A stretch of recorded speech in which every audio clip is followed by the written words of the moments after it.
ஆண்டவருக்கு ரொம்ப முக்கியமானது ஒரு குடும்பம். அதனால தான்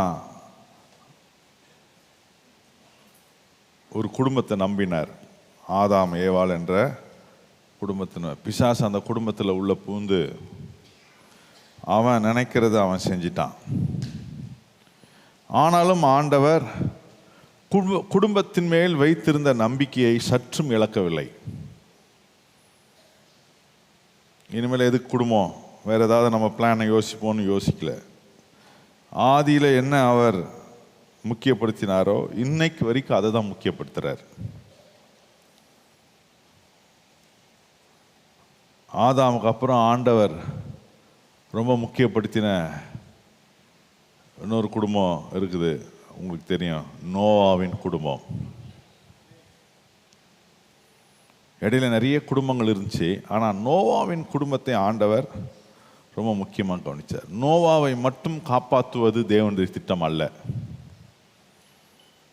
நோவாவின் குடும்பத்தை நோவாவின் நிமித்தம், அந்த வசன விதமாய் சொல்லுகிறது. ஆதியாகமம் 6ஆம் அதிகாரத்தில் நீங்கள் வாசித்தீங்கன்னா, நோவா தேவனுக்கு பயந்து இருந்தான்னு நம்ம வாசித்திருக்கிறோம். ஆண்டவர் அங்கே சொல்றாரு, நோவாவின் நிமித்தம் ஆண்டவர் அவருடைய குடும்பத்தை நினைத்தருளினார். மனுஷனுடைய அக்கிரமம் பூமியில் ரொம்ப பெருகிடுச்சு.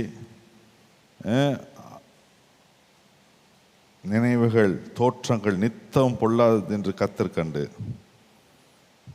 ஏன் மனுஷனை உண்டாக்கினேன் என்று கர்த்தர் மனஸ்தாபப்பட்டார். அப்பொழுது கர்த்தர் பூமியில் இருக்கிற மனுஷனுக்கு அழிவை உண்டாக்க ஆண்டவர் திட்டமிடுறார். 8ஆம் வசனத்தில், நோவாவுக்கோ கர்த்தருடைய கண்களில் கிருபை கிடைத்தது. நோவாவின் வம்ச வரலாறு என்று சொல்லப்பட்டிருக்கு.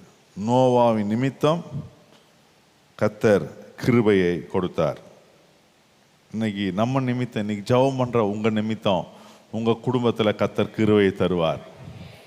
ஜூமில் எழுந்து ஜெபம் பண்றவங்களா இருந்தாலும் சரி, சர்ச்சுக்கு வந்து இந்த காலை வேளை ஜெபிக்கிறவங்கனாலும் சரி, உங்க வலது கையை வைத்து சொல்லுங்க, என் நிமித்தம் கிருபை உண்டாவதாக. சொல்லுங்க, இன்னொரு முறை சொல்லுங்க, ஆண்டவரே என் நிமித்தம் என் குடும்பத்தின் மேல கிருபை உண்டாவதாக. அல்லேலூயா, அல்லேலூயா.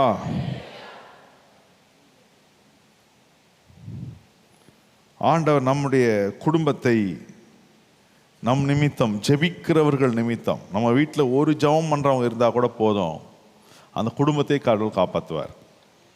ஒரு வீட்டில் 2 பேர் ஜெபம் பண்றவங்க இருந்தீங்கன்னா இன்னும் வலிமை 100 மடங்குல 1000 மடங்கு அதிகமாகுது. அதனால் நம்ம அந்த ஜெபத்தை, ஆண்டவரை தேடுவதை முக்கியப்படுத்தும் போது தேவன் அந்த கிருபையை இந்த காலைவேளை நமக்கு அதிகமாய் தருகிற தேவனாக இருக்கிறார். ஆமென், அல்லேலூயா. ஆண்டவருடைய திட்டம் அதுதான். வேதம் முழுவதும் அப்படி தான் ஆண்டவர் ஆசீர்வதிக்கிறார். அடுத்து ஆண்டவர் பயன்படுத்தின ஒரு குடும்பம் ஆபிரகாமின் குடும்பம். அதுக்கப்புறம் ஆண்டவர் பயன்படுத்தின குடும்பம் யாக்கோபின் குடும்பம். அதுக்கப்புறம் கர்த்தர் தெரிந்து கொண்ட குடும்பம் யூதா என்னும் ஒரு குடும்பம். அந்த யூதாவின் குடும்பத்தில் தான் நம்முடைய கர்த்தரும் இரட்சகரும் ஆகிய இயேசு கிறிஸ்து அதில் பிறந்தார். யோசேப்பையும் மரியாளையும் கர்த்தர் தெரிந்து கொண்டார். ஆகவே ஆண்டவருடைய ரட்சிப்பின் திட்டம் நம்முடைய குடும்பத்திற்கு கர்த்தர் வைத்திருக்கிறார். நம்ம இந்த காலைவேளையில் விசுவாசிக்கணும். நம்முடைய குடும்பத்தை ரட்சிக்கும் திட்டத்தை கர்த்தர் வைத்திருக்கிறார். கைகளை வச்சு சொல்லுங்க, ஆண்டவரே என் குடும்பத்தை ரட்சிக்கிற திட்டம் நீங்கள் வச்சிருக்கிறதுக்காக ஸ்தோத்திரம். கைகளை வைத்து ஆண்டவருக்கு நன்றி செலுத்தி சொல்லுங்க, ஏசப்பா உங்களுடைய ரட்சிப்பின் திட்டத்துக்காக ஸ்தோத்திரம். நல்லா சொல்லுங்களேன், நல்லா வாய் திறந்து சொல்லுங்களேன், உங்களுடைய ரட்சிப்பின் திட்டத்துக்காக ஸ்தோத்திரம். அல்லேலூயா, அல்லேலூயா. இயேசு இந்த பூமியில் வந்தபோது கூட குடும்பங்களை தான் நேசிச்சார். தனிநபர்களை நேசிக்கிறதை விட குடும்பத்தை நேசிச்சார். லாசரு, மார்த்தாள், மரியாள் எனும் குடும்பத்தை நேசிச்சார். பேதுருவின் குடும்பத்தை நேசிச்சார். ஆண்டவர் குடும்பங்கள் மேலே அன்பு வைக்கிறார். இயேசு அப்படிதான் அவர் செயல்பட்டார். இயேசுவை நேசித்த நிறைய குடும்பங்கள் இருந்தது. எல்லா குடும்பங்களுக்குள்ளும் அவர் என்ன செய்ய முடியுமோ அந்த வீட்டுக்கு போய் காரியங்கள் செய்ய எவருன்னு வீட்டுக்கு போனார்.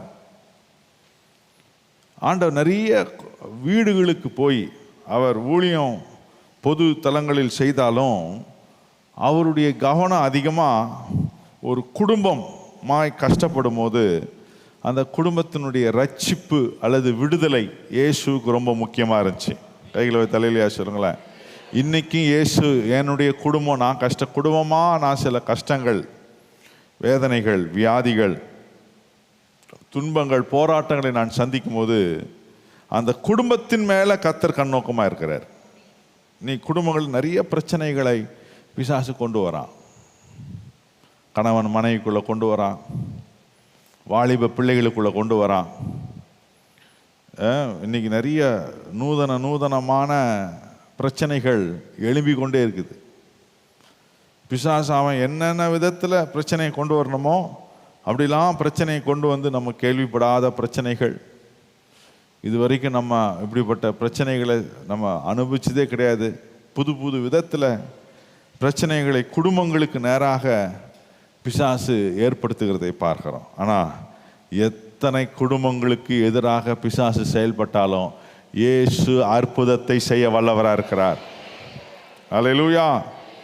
வசனம் சொல்லுது, இயேசு தம்முடைய ஊழியத்தை ஒரு குடும்பம், ஒரு கல்யாணத்தில் தான் என்ன பண்ணாரா, அவருடைய ஊழியத்தை ஆரம்பித்தார். அதை நான் அடிக்கடி யோசிப்பேன்.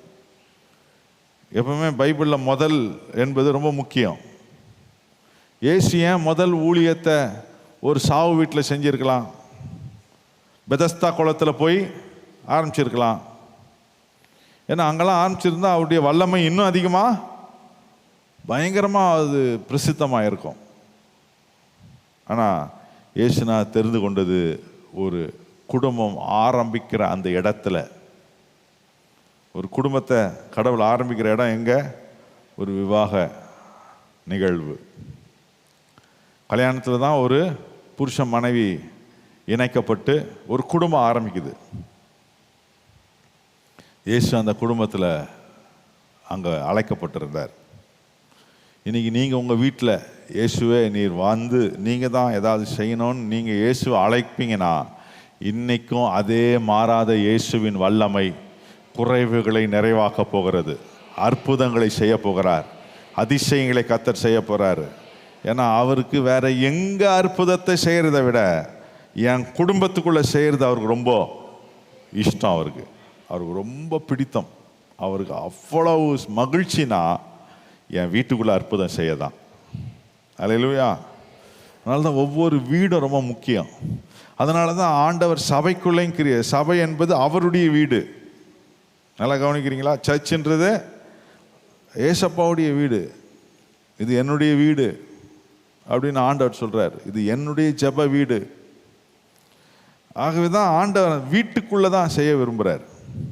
இன்றைக்கி இந்த காலை வேளையில் என் வீட்டுக்குள்ளே ஆண்டவர் ஏதாவது ஒன்றை செய்யணும்ன்ற வாஞ்ச இருக்கிறவங்களாம் கையை உயர்த்தி இன்றைக்கி அப்பாட்ட ஒரு ஜாமான், அந்த எந்த ஒரு காரியமானாலும், அது எப்படிப்பட்ட ஒரு குறைவை நிறைவாக்க வேண்டிய காரியமானாலும் அதை இன்றைக்கி ஆண்டவர் செய்ய வல்லவராக இருக்கிறார்.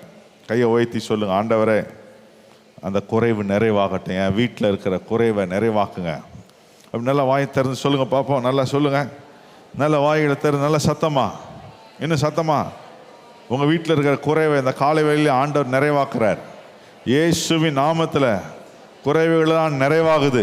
கையை உயர்த்தி, எத்தனை பேர் நீங்கள் கையை உயர்த்துறீங்களா? ஜூமில் கையை உயர்த்தி அப்பாட்ட சொல்லுங்கள், ஆண்டவரே என் வீட்டில் இருக்கிற குறைவு, அது எந்த குறைவாக இருக்கலாம், அது பிசாசு கொண்டு வந்தது, தேவன் கொண்டு வந்தது அல்ல. பிசாசுக்கும் குறைவுக்கும் நிறைய சம்பந்தம் இருக்குது. தேவனுக்கும் குறைவுக்கும் சம்பந்தமே இல்லை. இயேசு எங்கே இருக்கிறாரோ அங்கே நிறைவு. இயேசு எங்கே இருக்கிறாரோ அங்கே எல்லாம் நிறைந்து வழியும். குறைவுபடுறதுக்கு காரணம் பிசாசு. இயேசுவே என் வீட்டில் இருக்கிற குறைவு, கையை உயர்த்தி அந்த குறைவை சொல்லி அப்பாட்ட கேளுங்க, என் வீட்டில் இருக்கிற இந்த குறைவை நீங்க நிறைவாக்கணும். ஆண்டவர் அந்த குறைவுகளை நிறைவாக்குறார். காணா ஒரு வீட்டில் அவர் செய்ய முடியும்னா என் வீட்லேயும் அவர் செய்ய முடியும். ஏன்னா இயேசு அன்றைக்கு செய்கிறத விட இன்னைக்கு அதிகமாக அவர் செய்ய முடியும். அன்னைக்கு ஒரு வீட்டில் தான் அவர் இருக்க முடியும். ஹலோ, இயேசு யோவான் சுவிசேஷம் 2ஆம் அதிகாரத்தில் ஒரு வீட்டில் தான் இருக்க முடியும். ஆனால் இன்னைக்கு நான் ஆராதிக்கிற இயேசு உயிர்த்தெழுந்த இயேசு. ஒரே நேரத்தில் ஒரே நிமிஷத்தில் அத்தனை பேருடைய வீட்டிலும் அவர் இருந்து அற்புதம் செய்ய அவர் வல்லவராக இருக்கிறார். அல்லேலூயா. அவர் சர்வ வல்லவராய், சர்வ வியாபியாக, எங்கும் வியாபித்து இருக்கிறவராக அவர் இருக்கிறார். என் வீட்டில் அவர் கிரியை செய்வார். அல்லேலூயா. என் குறைவெல்லாம் நிறைவாகுது. சொல்லுங்கள், உங்கள் குடும்பத்தில் இருக்கிற குறைவு, அது பணத்தினால் இருக்கலாம், வியாதினால் இருக்கலாம், அல்லது சமாதானத்தினால் இருக்கலாம், அல்லது ஏதாவது ஒரு காரியம் என் வாழ்க்கையில் நடக்கணும், ஒரு அற்புதங்களாக இருக்கலாம். எதுனால குறைவுபட்டிருக்குதோ அந்த குறைவை இயேசுவின் நாமத்தினால் இப்பொழுது இந்த காலை வேளையில் எத்தனை பேர் விசுவாசிக்கிறீங்க? கையை உயர்த்தி அப்பாட்ட கையை உயர்த்தி ஒரு ஜெபம் பண்ணுங்க. இப்பொழுது இந்த காலை நேரம் ஜெபத்திலேயே கர்த்தர் அந்த குறைவை நிறைவாக்குறார். அந்த சமாதான குறைவை நிறைவாக்குறார். அந்த பொருளாதார குறைவை கர்த்தர் நிறைவாக்குறார். அடிக்கடி வீட்டில் வியாதி சுகவீனங்கள் வருகிறத இன்றையோடு கர்த்தர் அதை நிறைவாக்குகிறார். இயேசுவின் நாமத்தினால நான் அதை பெற்றுக்கொள்கிறேன் என்று கையை வைத்து மகிழ்ச்சியா ஆண்டவருடைய சமூகத்தில் ஸ்தோத்திரம் என்று சொல்லி பெற்றுக்கொள்ளுங்க. அல்லேலூயா. நம்முடைய குடும்பங்களில் கர்த்தர் செய்ய வேண்டிய பெரிய காரியத்தில் ஒன்று ரொம்ப முக்கியம். அது ஒன்று என்ன அப்படின்னு பார்த்தீங்கன்னா, அப்போஸ்தலர்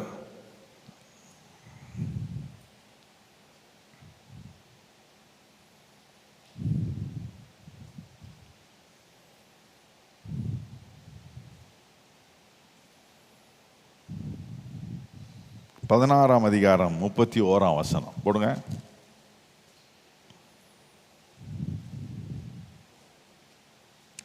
அப்போஸ்தலர் 16:31. அதற்கு அவர்கள், கர்த்தராகிய இயேசு கிறிஸ்துவை விசுவாசி, அப்பொழுது நீயும் உன் வீட்டாரும் ரட்சிக்கப்படுவீர்கள் என்று சொல்லி அவங்கள ரட்சிப்புக்குள் நடத்தினார். ரட்சிப்பு வசனத்தை கேட்பதினால் வரும் ரட்சிப்பு, ஜெபத்தினால் வரும் ரட்சிப்பு. ரட்சிப்பு என்பதுதான் ஆண்டவர் ஒரு வீட்டுக்கு வைத்திருக்கிற மிகப்பெரிய ஆசீர்வாதம். நம்ம எல்லா குடும்பங்களுக்கும் கர்த்தர் அதை வச்சிருக்கிறார். வீட்டுக்கு ஒருத்தர் மட்டும் பக்தியா இருக்கிறது போதாது. ஹலோ, வீட்டில் யாராவது ஒருத்தர், ஒரு தாய் அல்லது ஒரு தகப்பன் அல்லது பிள்ளைகள் ஒருத்தர் மட்டும் பக்தியாக இருந்து இன்னும் பெரிய காரியத்தை நம்ம சாதிக்க முடியாது. அப்போ எது ரொம்ப முக்கியம் அப்படின்னா, என் குடும்பமே ஆண்டவரை சேவிக்கணும். யோசுவா சொல்கிறாரு, நானும் என் வீட்டாருமோ என்றாலே கர்த்தரையே சேவிப்போம். அதான் ரொம்ப முக்கியம். அன்னைக்கு இந்த சிறைச்சாலைக்காரன், இந்த ஜெயிலர் என்ன பண்ணா பாருங்க, அவன் மட்டும் ரட்சிக்கப்பட்டா போதும்னு அவன் நினைச்சா நான் என்னன்னு தெரியல எனக்கு. ஆனால் கர்த்தருடைய வார்த்தை பவுல் மூலமா, சீலா மூலமா வந்துச்சு. நீ விசுவாசித்தால் நீயும் உன் வீட்டார் அனைவரும், கை வச்சு சொல்லுங்க, என் வீட்டார் அனைவரும் ரட்சிக்கப்பட வேண்டும். எத்தனை பேர் அப்படிப்பட்ட ஆண்டவருக்குள்ள பக்தியா வரணும்? நம்ம பிள்ளைகள்லாம் வரணும். நீங்க மட்டும் ஆண்டவரை தேடுறது இல்லை. எல்லாரும் வீட்டில் இருக்கிற 4 பேர் இருந்தால் 4 பேரும், 8 பேர் இருந்தால் 8 பேரும், எல்லாரும் ஆண்டவரே ரட்சிக்கப்பட வேண்டும். கையை வைத்து சொல்லி ஜெபம் பண்ணுங்க. ரட்சிக்கப்படாத உங்கள் குடும்பத்தின் மக்கள் இருக்காங்களா? அவங்களுக்காக நீங்கள் ஜெபம் பண்ண போறீங்க. கையை உயர்த்தி நீங்கள் இந்த காலை வேளையில் ஆண்டவருடைய சமூகத்தில் எல்லாரும் கரங்களை உயர்த்தி கொஞ்ச நேரம் நம்ம ஜெபிக்க போகிறோம். ஆண்டவரே, என்னுடைய குடும்பம் ரட்சிக்கப்படணும். கையை வைத்து சொல்லுங்க. வசனத்தை கேட்கணும், என் பிள்ளைகள் ஜெபிக்கணும், என் பிள்ளைகள் ஆண்டவரே ஆண்டவருக்குள்ள பக்தியாக வரணும், கர்த்தரை சேவிக்கணும். ஆண்டவரே, எங்களுக்கு இருக்கிற பெரிய ஆசீர்வாதம் அதுதான். ஒரு குடும்பமாக கர்த்தர் நமக்கு கொடுத்திருக்கிற ஆசீர்வாதத்திலே பெரிய ஆசீர்வாதம் கர்த்தரை சேவிப்பது, ரட்சிக்கப்படுவது. அல்லேலூயா. இயேசுவுக்காக என் குடும்பம் வாழ்வது, இதை நான் உயிரோடு இருக்கும் போதே என் கண்கள் பார்க்கணும். அல்லேலூயா. ஒரு தாய் தகப்பன் அதை பார்க்கணும். பிள்ளைகள் கர்த்தருக்குள்ளே வர்றதை பார்க்கணும், பேர பிள்ளைகள் ஆண்டவரை சேவிக்கிறத பார்க்கணும். அதுதான் நமக்கு இருக்கிற பெரிய வாஞ்சை. அந்த வாஞ்சையை கர்த்தர் இந்த ஜெப நேரத்தில் நிறைவேற்றுகிறார். இந்த வாஞ்சை ஆண்டவருக்கு விருப்பமான வாஞ்சை. அவருக்கு ரொம்ப இப்படிப்பட்ட வாஞ்சை உள்ள மக்களை அவருக்கு பிடிக்கும். எத்தனை பேர் உங்கள் வீட்டில் ஆண்டவர் ஒரு ரட்சிப்பை ஏற்படுத்தணும் அப்படின்னு விரும்புகிறவங்க கையை உயர்த்தி ஆண்டவர்கிட்ட சொல்லி ஜெபம் பண்ணுங்க. அந்த நபர் யாராக இருக்கலாம், உன் மனைவியாக இருக்கலாம், புருஷனாக இருக்கலாம், பிள்ளைகளாக இருக்கலாம், பேர பிள்ளைகளாக இருக்கலாம், மருமகனாக இருக்கலாம், மருமகளாக இருக்கலாம். கையை உயர்த்தி அவங்களுக்காக ஜெபம் பண்ணுங்க. ஆண்டவரே, ஆண்டவரே ரட்சிக்கப்பட ஆண்டவரே நான் விசுவாசிக்கிறேன். இந்த காலையில் நான் விசுவாசிக்கிறேன். நான் விசுவாசித்தால் போதும். வசனம் அதான் சொல்லுது, நீ விசுவாசி, அப்பொழுது நீ உன்னுடைய வீட்டாரும் எல்லாரும் ரட்சிக்கப்படுவார்கள். கைகளை வைத்து ஆண்டவர்கிட்ட நன்றி செலுத்தி சொல்லுங்க, ஆண்டவரே ரட்சிப்பின் வல்லமை, இயேசுவின் ரட்சிக்கும் வல்லமை, சிலுவையில் நீர் ஆண்டவரே ரத்தம் சிந்தினீரே. ஆண்டவரே என் குடும்பத்துக்காக ரத்தம் சிந்திருக்கிறீங்க, என் குடும்பத்துக்காக நீங்க பாடுபட்டு இருக்கிறீங்க. உம்முடைய சிலுவையின் பாடுகள் என் வாழ்க்கையில் பலனை கொடுக்க போறதுக்காக ஸ்தோத்திரம். என் குடும்பத்துக்கு நன்மை செய்ய போறதுக்காக ஸ்தோத்திரம்.